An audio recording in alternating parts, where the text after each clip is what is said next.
भक्तजनों, आप सभी को जय श्री कृष्ण। राजा दशरथ के जन्म की विचित्र कहानी जाने संपूर्ण रहस्य। जी हाँ भक्तजनों, धर्म ग्रंथों के आधार पर कहा जाता है कि राजा दशरथ पूर्व जन्म में स्वयंभू मनु थे तथा इनकी पत्नी का नाम शत्रुपा था। इन दोनों से ही संसार की उत्पत्ति हुई है। इन्होंने भगवान विष्णु की घोर तपस्या की थी तथा दशरथ कौशल्या के रूप में भगवान विष्णु के माता पिता होने का वरदान प्राप्त किया था। महाराज दशरथ के जन्म की कहानी विचित्र है। बताया जाता है कि ब्रह्मा जी से मरीचि का प्रादुर्भाव हुआ था, जिनके पुत्र कश्यप जी थे। कश्यप जी के वंश में ही जन्म लिया इक्ष्वाकु ने, जिन्होंने अयोध्या नगरी को बसाकर उसे अपनी राजधानी बनाया था तथा उनके नाम पर इक्ष्वाकु कुल की स्थापना की। इसी कुल में जन्मे थे महान राजा भागीरथ, जिन्होंने अपने तपस्या के बल पर गंगा माता को पृथ्वी पर आने के लिए कहा। इनके कुल में जन्मे महान राजा रघु, जिससे इस वंश को रघुवंश कहने लगे। इसी कुल में जन्म लिया राजा नाभाग ने, जिनके पुत्र थे राजा अज, जो रघुवंश के 38वें राजा थे तथा दशरथ के पिता थे। दशरथ की माता का नाम इंदुमती था। एक बार राजा अज दोपहर की पूजा कर रहे थे। उस समय रावण उनसे युद्ध करने के लिए आया और उसने दूर से राजा अज को पूजा अर्चना करते देखा। राजा अज ने भगवान शिव की वंदना की और जल पीछे फेंक दिया। यह देखकर रावण बड़ा आश्चर्यचकित हुआ और वह राजा अज के पास पहुंचा तथा पूछने लगा कि हमेशा पूजा करने के बाद जल आगे अर्पित किया जाता है, न कि पीछे। आपने ऐसा क्यों किया? राजा ने उत्तर दिया, जब मैं आंखें बंद करके भगवान शिव की अर्चना कर रहा था, तभी मुझे 1 योजन दूर जंगल में एक गाय घास चरती हुई दिखी और देखा कि एक सिंह उस पर आक्रमण करने वाला है। इसलिए मैंने जल पीछे की तरफ फेंका, जिससे जल ने तीर का रूप धारण कर लिया और उस सिंह की मृत्यु हुई। रावण को यह बात सुनकर बड़ा ही आश्चर्य हुआ, किंतु राजा अज ने कहा, तुम यहाँ से 1 योजन दूर जाकर यह सब देख सकते हो।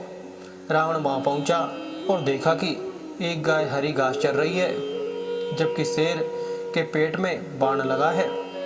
अब रावण को विश्वास हो गया कि जिस राजा के जल से ही बाण बन जाते हैं और बिना कोई निशाना लगाए ही शत्रु मर जाता है, ऐसे वीर पुरुष को जीत पाना बड़ा ही असंभव है। और वह राजा अज से बिना युद्ध किए ही लंका लौट गया। एक बार जब राजा अज वन में भ्रमण करने के लिए गए तो उन्हें एक बहुत ही सुंदर तालाब दिखाई दिया। उस तालाब में एक कमल का फूल था, जो बहुत ही सुंदर प्रतीत हो रहा था। उस कमल को प्राप्त करने के लिए राजा अज तालाब में कूद गए, किंतु राजा अज जितना भी उस कमल के पास जाते, वह कमल उनसे उतना ही दूर चला जाता और राजा अज उस कमल को नहीं पकड़ पाए। तभी एक आकाशवाणी हुई कि हे राजन, आपको कोई संतान नहीं है, आप इस कमल के योग्य नहीं हैं। ऐसी भविष्यवाणी ने राजा अज के हृदय में एक भयंकर आघात किया। राजा अपने महल में लौट कर आए और उन्हें संतान की चिंता रहने लगी, क्योंकि उन्हें संतान नहीं थी, जबकि राजा अज भगवान शिव के बड़े भक्त थे। कुछ समय बाद भगवान शिव उनकी इस चिंता से व्याकुल हो उठे और उन्होंने धर्मराज को आदेश दिया और कहा, तुम ब्राह्मण के भेष में अयोध्या नगरी पहुंचो, जिससे राजा अज को संतान की प्राप्ति होगी। धर्मराज और उनकी पत्नी ब्राह्मण और ब्राह्मणी की वेश में उसी क्षण सरयू नदी के किनारे कुटिया बनाकर रहने लगे। एक बार धर्मराज ब्राह्मण के रूप में ही राजा अज के दरबार में गए और उनसे भिक्षा की याचना करने लगे। तब राजा ने अपने खजाने में से ब्राह्मण को सोने की असरफियां देनी चाहिए, लेकिन ब्राह्मण ने कहा कि यह धन तो प्रजा का है, आप अपना कुछ दीजिए। तब राजा अज ने अपने गले का हार उतारकर ब्राह्मण को देने लगे, किंतु ब्राह्मण ने फिर मना कर दिया कि यह भी प्रजा की ही धन संपत्ति है। इस प्रकार राजा अज को बड़ा दुख हुआ कि आज एक ब्राह्मण उनके दरबार से खाली हाथ जा रहा है।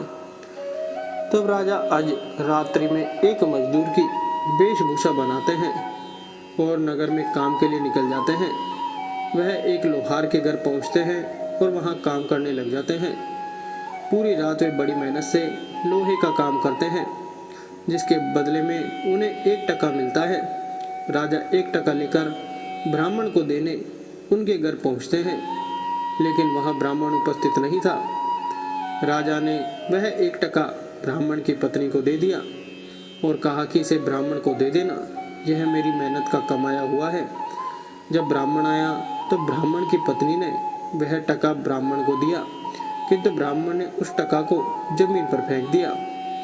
अचानक आश्चर्यजनक घटना हुई। ब्राह्मण ने जहाँ टका फेंका था वहाँ एक गड्ढा हो गया और टका गड्ढे में समा गया। ब्राह्मण ने उस गड्ढे को खोदा और उसमें से सोने का एक रथ निकला तथा आसमान की तरफ चला गया। इसके पश्चात ब्राह्मण ने फिर गड्ढा खोदा तो दूसरा सोने का रथ निकला और आसमान में चला गया। इसी प्रकार एक के बाद एक 9 सोने के रथ निकले और आसमान की तरफ चले गए। अंततः जब 10वां रथ निकला तो उस पर एक बालक था और वह रथ जमीन पर आकर रुक गया। ब्राह्मण ने उस बालक को सीने से लगाया तथा राजा के पास लेकर अज के दरबार में गया और कहा, राजन, इस पुत्र को स्वीकार कीजिए। यह आपका ही पुत्र है जो तुम्हारे 1 टके से पैदा हुआ है तथा इसके साथ में 9 स्वर्ण रथ निकले जो आसमान में चले गए, जबकि यह बालक 10वें रथ पर निकला, इसलिए यह रथ तथा पुत्र आपका है। इस प्रकार से दशरथ जी का जन्म हुआ और इसी वजह से उनका नाम दशरथ पड़ा। कहा जाता है कि महाराज दशरथ को ध्वनि भेदी बाण चलाने में निपुणता प्राप्त थी, परंतु शायद अति आत्मविश्वास के चलते वह एक बार चूक गए। जब दूर कहीं हिरण के पानी पीने की आवाज़ सुनकर उन्होंने सरसंधान किया और श्रवण कुमार का वध कर डाला, जिसके अंधे माता पिता ने मरते समय दशरथ को पुत्र वियोग में प्राण त्यागने का श्राप दे दिया, जो राम के वनवास के बाद सत्य सिद्ध हुआ। महाराज दशरथ का राज्य प्रबंधन भी बड़ा अच्छा था। सामान्य प्रशासन का कार्य उनके सबसे योग्य मंत्री सुमंत संभालते थे, जबकि युद्ध मंत्री के रूप में दृष्टि उनके मंत्री थे। धर्म कर्म के कार्यों का प्रबंधन धर्मपाल नामक मंत्री के जिम्मे था। पुरोहित के रूप में वशिष्ठ उनके पथ प्रदर्शक थे। महर्षि विश्वामित्र के आग्रह पर उन्होंने अपने अल्पवयस्क पुत्रों राम व लक्ष्मण को भी यज्ञ की रक्षार्थ भेज दिया। महाराज दशरथ को अपने समय में धर्मावतार माना जाता था और इसी कारण से स्वयं भगवान श्री विष्णु ने उनके घर में पुत्र रूप में जन्म लेना स्वीकार किया था। एक बार राजा दशरथ ने देवताओं की ओर से युद्ध में शामिल होकर देवताओं के विजय में महत्वपूर्ण भूमिका निभाई थी।